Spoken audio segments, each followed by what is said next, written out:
참 좋은 날입니다. 우리 옆에 분들과 인사합시다. 예수님 때문에 행복합니다. 예수님 때문에 행복합니다. 네. 오늘 우리 인생이 힘들고 어려울지라도 우리 안에 거하시는 예수님 때문에 우리가 기뻐하고 예수님으로 말미암아 즐거워하고 예수님 안에서 참된 평화를 누릴 수 있기를 간절히 소원합니다. 아멘. 지금 대한민국은 정치, 경제, 사회, 문화, 종교 등 모든 분야에서 유례없는 총체적 갈등과 분열을 경험하고 있습니다. 이념 경제, 지역 갈등, 세대 경제, 빈부 간의 갈등 등등으로 인해 심한 대립이 이루어지고 있죠. 빈부 격차는 점점 더 심화되고 있습니다. 분열과 갈등이 끊이지 않는 이 대한민국의 모습을 보면서 대한민국 국민의 한 사람으로 너무나 마음이 아프고 고통스럽습니다. 온몸이 상처투성입니다. 마음이 갈게갈게 찢어져 버렸어요. 만신창이가 되어버립니다. 누가 대한민국 국민들의 아픔과 상처를 싸매어줄 수 있나요? 이 시대를 이끌어가는 각계의 지도자들이 그 일을 감당해야 됩니다. 이제 서로 손에 손을 잡고 용서하고 화해하고 얼싸안고 화목을 이루어야 한다는 것이죠. 한번 생각해 보십시오. 대한민국 국민들이 서로 적인가요? 나와 남이 다른 생각을 가지고 있으면 그들은 다 적인가요? 나와 다른 의견을 가지고 있으면 그들은 모두 이 땅에서 다 사라져야 되나요? 왜 이렇게 대한민국 국민들의 마음이 강팍해져 있나요? 서로 정말 죽이지 못해서 안달이 난 것 같아요. 서로 이렇게 내뱉는 말들을 보면은 야, 정말 저게 내 옆에 있는 이웃들에게 할 말인가?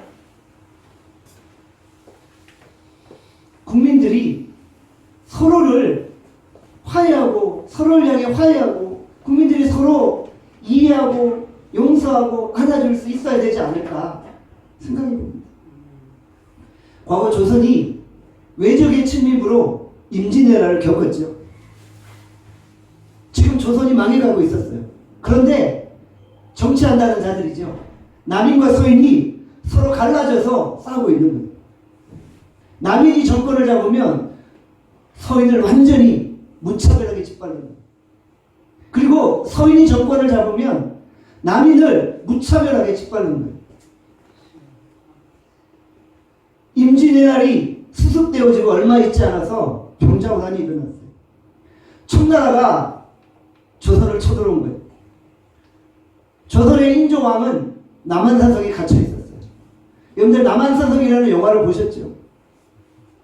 나라가 지금 다 망해버렸어요. 그런데도 이 남한산성에 피신해 있는 조선의 정치인들은 남인 서인 서로 갈등하면서 거기서도 서로 싸우고 있는 거예요. 지금 국민들은 정말 그 외적의 침입으로 삶을 완전히 포기해버린 거예요. 청나라의 침입으로 경제는 완전히 바탕나고 대한민국 국민들은 다 길거리에 내갖고 죽어가고 있는데도 정치하는 자들은 그 국민들의 그 마음을 헤아리지도 못하고 서로 누가 정권을 잡아야 되나 그거 싸우고 있는 거예요. 역사는 오늘날도 반복되어지나요? 잠언 11장 11절을 말씀합니다. 우리 같이 잠언 11장 11절 말씀 함께 읽겠습니다. 시작. 성읍은 정직한 자의 축복으로 인하여 지능하고 악한 자의 입으로 말미암아 무너지느니라. 여러분, 이 국가적 위기를 극복해내기 위해서는 이 시대의 그 지도층들, 지도자들이 세워져야 합니다. 어떤 지도자들이 세워져야 하나요? 지도자가 정직하면 그 땅이 부흥한다고 말씀하고 있습니다. 성읍은 정직한 자의 축복으로 인하여 지능하고, 지도자가 정직하면 이 도시는, 이 나라는 복을 받고 지능할 것입니다. 지도자가 바로 서면 이 도시는 모든 문제들을 해결할 것입니다. 그런데 본문에 뭐라고 말씀해요? 악한 자의 입으로 말미암아 무너지느니라. 지도자의 입이 정직하지 못하면, 지도자의 마음속에 부정과 술수와 불법이 가득하면 이 나라가 무너진다라고 말씀하고 있는 거예요. 잘못된 정치인들의 입 때문에 나라의 존립이 위태할 수 있다라고 말씀하고 있는 거예요. 막말하는 거친 정치인들의 그 말 때문에 힘없는 백성들의 안전이 위협을 받고 있다는 것이죠. 재밌는 유머가 하나 있어요. 한강에 수녀와 국회의원이 함께 빠졌다고 합니다. 119 구조대가 한강에 들어와서 누구를 먼저 건졌을까요? 보통 우리가 이 위기의 순간에 레이니 펄스 때잖아요. 여성들을 먼저 구원해야 되잖아요. 수녀를 먼저 건질 줄 알았어요. 보통 수녀 여자들이나 아이들을 먼저 건지잖아요. 그런데 이 구조대원이 국회의원을 먼저 건지는 거예요. 주변에 사람들이 막 몰려들었잖아요. 물어봤어요. 어쩌자고 국회의원을 먼저 건졌습니까? 구조대원이 대답합니다. 국회의원을 그대로 놔두면 한강물이 심하게 오염되잖아요. 여러분들 하나의 유머이지만 국회의원들에 대한 부정적인 인식을 보여주는 것이 아닌가 생각해 봅니다. 지난주에 대한민국 21대 국회의원을 선출했습니다. 우리 나눔교회는 선거 당일날까지 정말 새벽에 강단에 엎드려서 간절히 기도했어요. 우리 장로님과 함께 이곳에서 정말 주여 외치면서 간절히 부르짖었어요. 사회 통합과 민족 화해를 이제는 이루어낼 수 있는 지도자들이 세워지기를 간절히 기도합니다. 이렇게 고백했습니다. 결과가 나온 이후 신문 지면에 등장하는 여야 300여 명의 지도자들을 면밀히 살펴보았어요. 안타까운 것은 과연 이들을 통해 대한민국의 화해와 대한민국의 통합을 이루어낼 수 있을까? 그런 고민들을 해오게 되었다는 것이죠. 인물 같은 인물이 그렇게 많지 않았던 것 같아요. 정치인들의 수준이 국민들의 수준을 따라가지 못하는 것 같아요. 저는 그런 아쉬운 점을 느끼게 되었어요. 인간 홍수 시대에 정말 정직하고 올곧은 지도자들의 흉년이 아닌가 그런 생각을 해봤다는 거예요. 오늘 본문 출애굽기 18장에 보면 올바른 지도자에 대해서 말씀하고 있어요. 오늘 본문을 통해 올바른 지도자에 대해서 살펴보기를 원합니다. 모세가 가족을 떠난 지 오래되었어요. 모세가 광야를 떠나 이스라엘 백성들을 구원하기 위해 애굽으로 내려갔잖아요. 장인 이드로가 자신의 딸과 손자들을 데리고 사위 모세를 방문했던 거예요. 장인 이드로가 모세를 처음 만난 곳은 미디안 광야였잖아요. 그 당시 모세는 정말 볼품없는 목동에 불과했어요. 이 장인의 입장에서 총알 보이는 사위에게 딸을 준다는 것이 그 당시는 쉽지 않았을 거예요. 그런데 이 모세가 어느덧 이스라엘의 최고 지도자가 되었습니다. 이제는 상황이 달라졌어요. 자기이 사위를 보면서 마음이 뿌듯했을 거예요. 그리고 사위가 지금 이스라엘을 이끌고 있는 그 모습을 보기 위해서 사위를 방문했던 거예요. 오래간만에 만남이었어요. 당연히 가족들과 회포를 풀고 즐거운 시간을 보내고 싶었겠죠. 그런데 모세가 아침부터 저녁까지 너무너무 바쁜 거예요. 왜 바빴어요? 오늘 본문 출애굽기 18장 13절을 말씀합니다. 같이 출애굽기 18장 13절 말씀 함께 읽겠습니다. 시작. 이튿날 모세가 백성을 재판하느라 앉아있고 백성은 아침부터 저녁까지 모세 곁에 서 있는지라. 아멘. 모세가 율법대로 백성들을 재판하느라 너무나도 바빴던 거예요. 백성들이 아침부터 저녁까지 모세 곁에 서 있었어요. 그리고 한 사람 한 사람을 재판하느라 너무 힘들고 피곤했다는 거예요. 모세의 장인이 뭐라고 했을까요? 출애굽기 18장 17절에 말씀합니다. 같이 18장 17절 말씀 함께 읽겠습니다. 시작. 모세의 장인이 그에게 이르되 내가 하는 것이 옳지 못하도다. 여기서 옳지 못하다는 히브리어 단어는 토부입니다. 선하지 못하다, 효율적이지 못하다, 지혜롭지 못하다 라고 말합니다. 여러분 생각해 보세요. 모세는 혼자서 이스라엘 백성 전체를 다 재판을 하는 거예요. 얼마나 바빴겠어요. 그러니까 멀리서 장인이 사위 보고 싶어서 왔는데도 백성들 재판하느라 사위가 장인과 자녀들과 오붓한 시간 보낼 수가 없는 거예요. 그래서 장인이 들어가 충고를 해준 거예요. 그렇게 하면은 안 된다. 그렇게 하면은 너무 바쁘고 에너지도 다 소비된다. 좋은 방법이 있으니까 알려주겠다. 출애굽기 18장 18절에 말씀합니다. 우리 같이 출애굽기 18장 18절 함께 읽겠습니다. 시작. 너와 또 너와 함께한 이 백성이 필경 기력이 있어하니 이 일이 내게 너무 중함이라 내가 혼자 할 수 없으리라. 내가 혼자 일을 감당할 수 없다는 거예요. 혼자서 다 재판하면 모세도 피곤하고 모세를 기다리는 백성들도 얼마나 피곤하겠느냐 이렇게 말하는 거예요. 혼자서 재판을 다 감당할 수 없으니까 내가 한 가지 대안을 제시하겠다 라고 말하죠.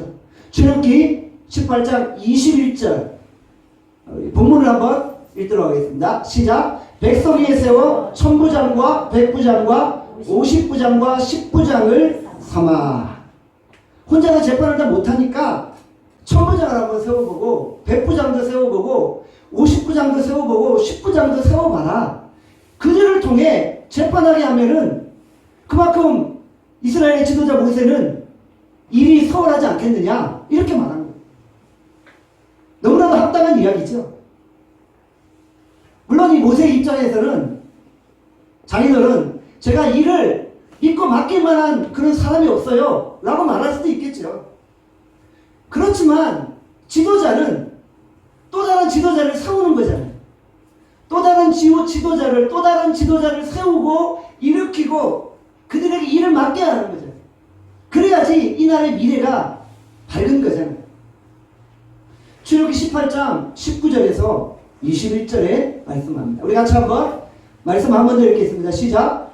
너는 또 온 백성 가운데에서 능력 있는 사람들 곧 하나님을 두려워하며 진실하며 불의한 이익을 미워하는 자를 살펴서 백성 위에 세워 천부장과 백부장과 50부장과 10부장을 삼아.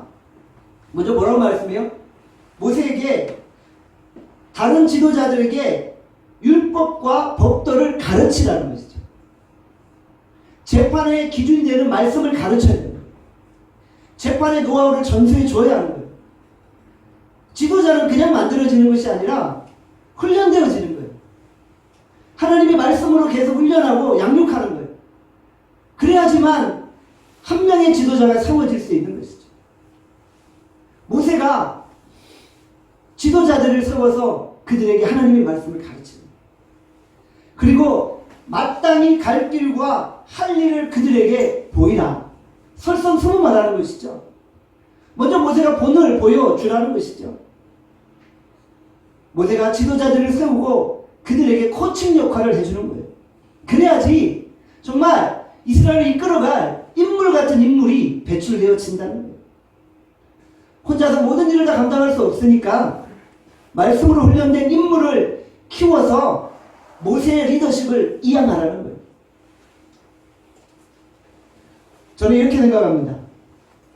목사가 모든 분야에 다 전문가가 되어서 이 사회 속에서 일어나는 모든 문제들에 대해 대안을 제시해 줄 수 없는 거예요. 그러니까 어떻게 해야 돼요? 교회 안에서 사회 각 분야의 인재들을 말씀으로 훈련하는 거예요. 정말 이 세상을 바꿔낼 수 있는 지도자들을 말씀으로 기도로 훈련시키는 거예요. 그리고 그들이 각 분야로 흩어지는 거예요. 그리고 그들이 세상으로 나아가서 이 세상을 바꾸는 것입니다.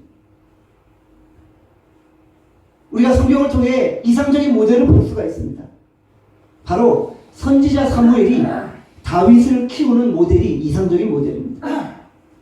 사무엘은 다윗을 통해 정치에 영향을 미치고 하나님의 나라, 신정 왕국을 세웠던 거예요. 먼저 선지자 사무엘은 다윗의 머리에 기름을 부었죠. 그를 왕으로 세웠어요. 그리고 그가 왕으로 등극하기 전까지 계속 말씀으로 양육했다는 거예요. 이스라엘의 왕으로서 합당한 인물을 키워낸 거예요. 그리고 다윗이 정치, 경제, 사회, 문화를 변화시키게 되었다는 것이죠. 사무엘은 다윗을 통해 하나님이 꿈꾸시는 목표를 이루어낸 것이고, 사무엘은 먼저 하나님의 말씀을 받고 그 말씀을 다윗에게 잘 전수해 주어서 다윗이 말씀의 원리를 가지고 나라를 다스렸다는 것이죠. 교회가 정말 이 사회 속에 각 분야마다 이 시대를 이끌어갈 일꾼들을 세워내야 되는 거예요. 말씀으로 철저히 무장한 지도자들을 세워야 하는 거예요. 그리고 그들을 이 세상 속으로 파송해야 되는 거예요.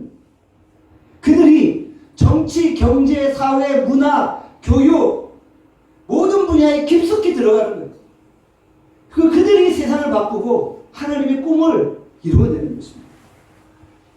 정말 우리 나눔교회가 이처럼 이 시대를 이끌어내는 그런 지도자를 세울 수 있기를 원합니다. 나눔교회가 진정 이 사회를 변화시키는 일꾼들을 세울 수 있는 그런 교회가 될 수 있기를 바랍니다. 지도자의 자격이 무엇일까요? 오늘 본문 출애굽기 18장 21절에 이렇게 말씀하죠. 21절에 보면 어떤 말씀이 있나요? 일꾼을 세우는데 아무나 세울 수는 없다고 기록을 하고 있죠. 능력 있는 사람을 세워야 합니다. 능력 있는 사람. 그런데 본문에 보니까 이 능력 있는 사람이 어떤 사람이라고 기록을 하고 있어요? 뭐가 능력인가요? 성경은 우리가 생각하는 능력과 너무나도 다른 이야기를 하고 있는 거예요. 바로 하나님을 두려워하는 것이 능력입니다. 바로 진실한 것이 능력입니다. 불의한 이익을 미워하는 것이 능력인 것입니다. 하나님을 두려워하는 자가 이 세상을 변화시키는 거예요. 진실한 자가 이 세상을 변화시키는 거예요. 불의를 미워하는 자가 이 세상을 바꿔낸다는 것이죠. 정말 우리가 지도자들을 세울 때 이런 지도자를 세워야 해요. 이런 인물들을 키워내야 한다는 것이죠. 그렇다면 우리가 어떻게 지도자들을 훈련해야 하나요? 출애굽기 18장 22절의 말씀입니다. 우리 같이 22절 말씀 우리 함께 읽도록 하겠습니다. 시작. 그들이 때를 따라 백성을 재판하게 하라. 큰 일은 모두 내게 가져갈 것이요 작은 일은 모두 그들이 스스로 재판할 것이니 그리하면 그들이 너와 함께 담당할 것인즉 일이 내게 쉬우리라. 아멘. 모세가 다른 지도자들에게 일을 맡겨주는 거예요. 책임을 부여하는 거예요. 일단 사람을 잘 골라야 되겠죠. 그들에게 타이틀을 주는 거예요. 지위를 주고 권한을 주고 임무를 주는 거예요. 그리고 지도자가 일을 하는데 방해가 되지 않도록 제도적으로 뒷받침을 해주는 거예요. 네가 마음대로 재판하라. 말씀의 원리를 따라 하나님의 음성을 따라 알아서 재판하라. 책임감을 주어주는 거예요. 책임감을 주는 거죠. 권한만 있는 게 아니라 권한에 따른 책임감도 있는 거죠. 자신이 권한이 있는데 그 권한을 무책임하게 막 휘두르면 권력 남용이 되는 거예요. 내가 권한이 있으면 그 권한을 잘 사용할 수 있는 책임감도 있어야 된다는 것이죠. 주변에 재능 있는 사람이 있으면 그 재능을 마음껏 표출할 수 있도록 제도적인 장치를 마련해 주는 것. 지위를 주고 권한을 주는 것이죠. 모세는 작은 일들에 대해서 천부장, 백부장, 50부장, 10부장이 스스로 재판할 수 있도록 모든 권한을 위임했어요. 책임감을 주었어요. 그러나 큰 재판은 어떻게 하게 했습니까? 큰 재판은 모세 나에게 와서 판결을 받으라 라고 이야기하고 있는 것이죠. 22절에서 보여주는 것이 무엇입니까? 지도자의 책임감입니다. 일을 위임했어요. 그러나 일을 위임했다고 책임이 없는 것이 아니에요. 책임을 전가하지 않았어요. 일을 위임했지만 모든 책임은 최고 지도자가 지는 거예요. 전체적인 부분에 관해서는 최고의 지도자가 다 책임을 지는 거예요. 작은 일들은 작은 지도자가 담당하지만 결국 큰 일에 대해서는 내가 다 책임지겠다라고 말하고 있는 것이죠. 이스라엘 건국에 지대한 영향을 미쳤던 골다 메이어 수상을 아시죠? 그는 여성의 지도자로서 헌신적으로 나라를 일으켜 세웠습니다. 그녀가 회의 중에 이런 말을 남겼습니다. 결정은 우리가 하고 책임은 내가 진다. 각 부처 장관들이 모여서 국정을 논의하고 회의를 하고 결정을 내릴 거잖아요. 그런데 나라 일이 그래요. 어떤 결정을 내려서 일을 추진하는데 그게 100% 다 잘 된다는 보장이 있나요? 어떤 일을 추진하다 보면 일이 생각대로 안 될 때가 있어요. 좋지 못한 결과를 낳을 때도 있다라는 거예요. 그러나 골다 메이어 수상은 말했어요. 모든 책임은 내가 다 질 테니까 나만 믿고 따라오라는 거예요. 설사 잘못된 결과가 생겨도 내가 책임지겠다. 어떤 경우에라도 최고 지도자는 법적인 책임은 없을지라도 도의적인 책임이 있다는 것이죠. 최고의 지도자가 책임을 회피하지 않겠다는 거예요. 결정은 우리가 하고 책임은 내가 진다.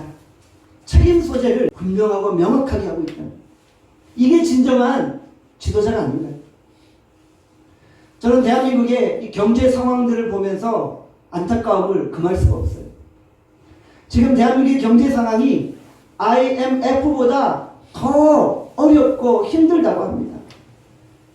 코로나 바이러스까지 겹쳐버리니까 정말 이 나라의 경제가 헤어나올 방법이 없을 정도로 추락해버렸어요.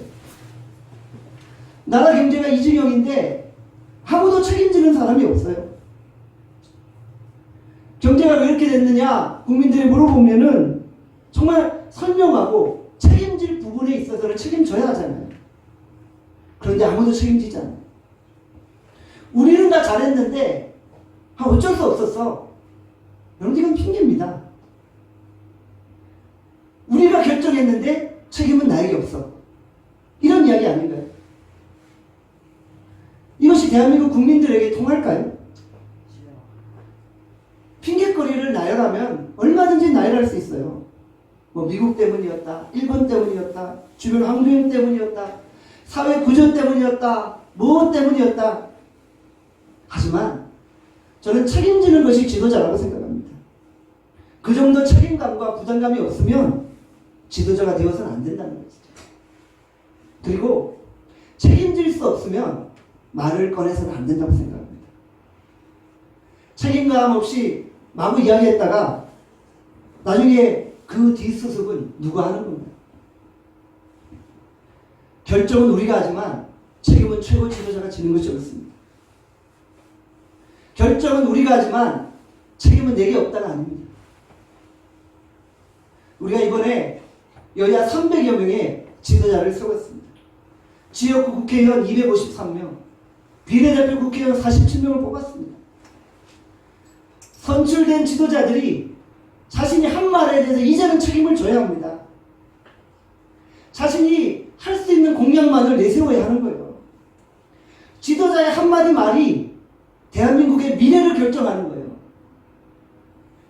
정직한 지도자의 말 한마디가 이 나라의 흥망성쇠를 좌지우지한다니까요. 그런데 실천하지도 못할 공약을 막 남발해요.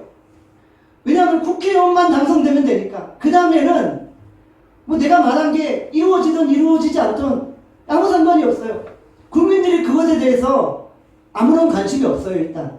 그리고 주변의 구조나 상황들이 아무도 그것에 대해서 책임지라고 말하지 않는다는 거예요. 그러니까 당장 선출되기 위해서 보여주기 식으로 파퓰리즘에 빠져 있다는 거예요. 막상 국회의원 되고 나면 내가 언제 그런 말 했어? 라면서 오리발을 내밉니다.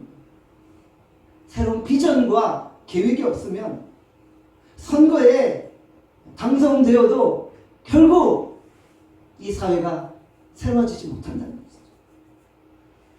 지도자의 말은 국민과의 약속이잖아요. 지도자는 말을 통해 국민들에게 희망을 주고 꿈을 줘야 하는 거잖아요. 말로 국민들을 기만해서는 안 되잖아요. 지도자는 말로써 정말 대한민국의 미래를 꿈꾸게 해야 되잖아요. 정말 우리 지도자들이 자신의 말에 책임질 수 있도록 우리 대한민국 국민들이 눈을 부릅뜨고 적극적으로 지켜봐야 합니다. 300여 명의 우리 지도자들에게 관심을 가지고 그들을 위해 기도해야 되는 거예요. 정말 저들이 정말 말만 언질하게 한 것인지 정말 자신이 말한 것에 대한 구체적인 비전과 계획을 가지고 있는지 우리가 봐야 된다는 거예요. 저는 8년의 유학생활 동안 미국 워싱턴을 2번 방문했었어요. 그곳에서 링컨 기념관을 가봤어요. 영화에서도 종종 등장하는 그런 장소이죠. 저는 링컨 대통령의 동상 앞에서 이런 생각을 했어요. 야, 언제 대한민국에 이런 링컨 같은 대통령이 나올 수 있을까? 언제 우리 대한민국에도 이런 멋진 대통령이 선출될 수 있을까? 백악관을 기도실로 만든 대통령 링컨이라는 책도 있죠. 링컨 대통령은 기도로 미국 사회를 바꿔냈어요. 우리는 그와 관련된 많은 예화들을 듣고 있다는 거예요. 저 이번에 전 세계적인 코로나 사태를 바라보면서 정말 우리 사회의 지도자들이 정말 하나님 앞에 간절한 마음으로 깨어 기도해야 된다고 생각해요. 정말 내 탓임을 고백하면서 철저히 회개할 때 하나님이 이 땅에 모든 재앙들을 사라지게 하실 줄 믿습니다. 얼마 전 저는 트럼프 대통령의 한 기사를 봤어요. 미국의 코로나 바이러스 사태가 터진 이후에 트럼프 대통령이 미국에 있는 수많은 목회자들에게 이메일을 보냈대요. 목사님들, 이 미국을 위해 기도해 주십시오. 하나님이 이 미국을 살려주셔야 됩니다. 이 미국 땅에서 코로나 바이러스가 다 사라질 수 있도록 우리 목사님들께서 좀 하나님 앞에 간절히 기도해 주십시오. 물론 트럼프 대통령이 뭐 잘했다 잘못했다 말들은 많아요. 너무 자국 중심주의로 자국 무역을 보호하기 위해서 주변 다른 나라들에게 해를 입히고 피해를 입히곤 해요. 그렇지만 저는 적어도 트럼프 대통령이 하나님을 경외하는 사람입니다. 그가 대통령이 선출될 때 성경 앞에 선서했잖아요. 그리고 정말 기도하는 자로서 나라의 위기 앞에서 목회자들에게 기도 부탁하면서 나라를 이끌고 가지 않나 생각해 보는 겁니다. 우리 대한민국에도 링컨과 같은 대통령이 나올 줄 믿습니다. 저는 분명히 나온다고 확신합니다. 왜냐하면 우리 나눔교회에서 한 명 키워낼 거기 때문이에요. 사실 미국의 민주주의는 정말 오래됐어요. 1700년대부터 미국의 민주주의가 실행되었잖아요. 그리고 대통령 선거를 시행했잖아요. 근데 우리나라는 사실 제대로 민주주의 한 지가 30-40년밖에 되지 않았어요. 우리 손으로 대통령을 뽑은 지도 사실 몇 년 되지 않은 거잖아요. 그전에는 자기가 스스로 대통령이라고 하니까 국민들이 저분이 대통령인 거다. 그런 거잖아요.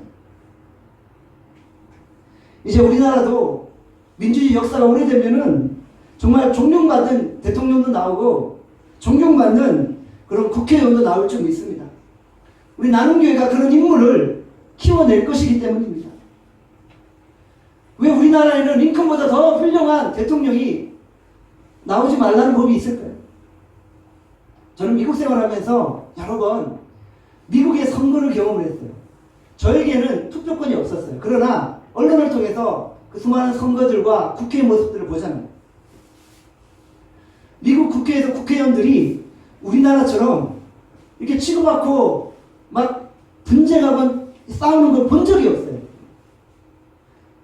국회에서는 우리나라 여야 국회의원들처럼 멱살 잡고 소리 지르고 싸우는 것이 가히 불가능한 일이에요. 어디 감히 국회에서 서로 간에 삿대질하고 주먹질하고 그런 일이 있을 수 있나요? 이것이 뭐 어느 한 사람의 문제인가요? 아니에요. 모든 자들의 문제예요. 대한민국 정치인들의 수준이 그 정도예요. 그러니까 제가 국민들의 수준을 못 따라간다고 말합니다. 우리 국민들이 이야기하잖아요. 참 멀쩡한 사람이 정치판에만 들어가면은 다 이상해진다는 거예요. 정말 멋진 분이고 젠틀한 분이고 훌륭한 분인데 정치판에만 들어가면은 사람이 이상해져요.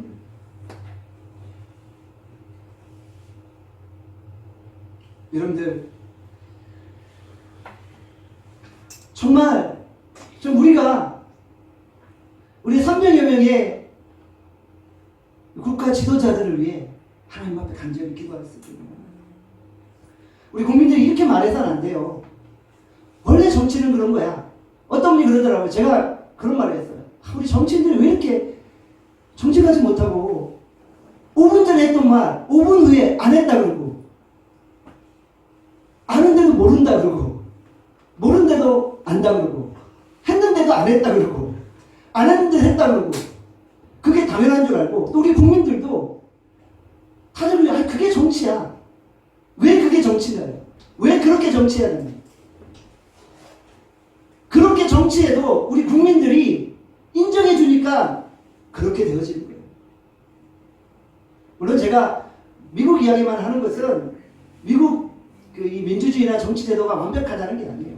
거기도 문제가 많아요. 거기도 미국의 대통령들 중에 정말 최악의 대통령들이 여러 있었어요. 그렇지만 정말 우리가 이 정치 지도자들에 대한 수준을 높게 잡아야 되는 거예요. 정말 그래 우리 국민들이 높은 수준으로 그들을 바라봐야지. 이렇게 하면은 국민들의 따끔한 회초리를 맞는구나 라고 생각합니다. 말만 열면 거짓이에요. 말만 열면 그냥 부정적인 말이에요. 말만 열면 답을 비방하는 말이에요. 어느 누가 할 것 없이 비슷해지지 않나 생각합니다.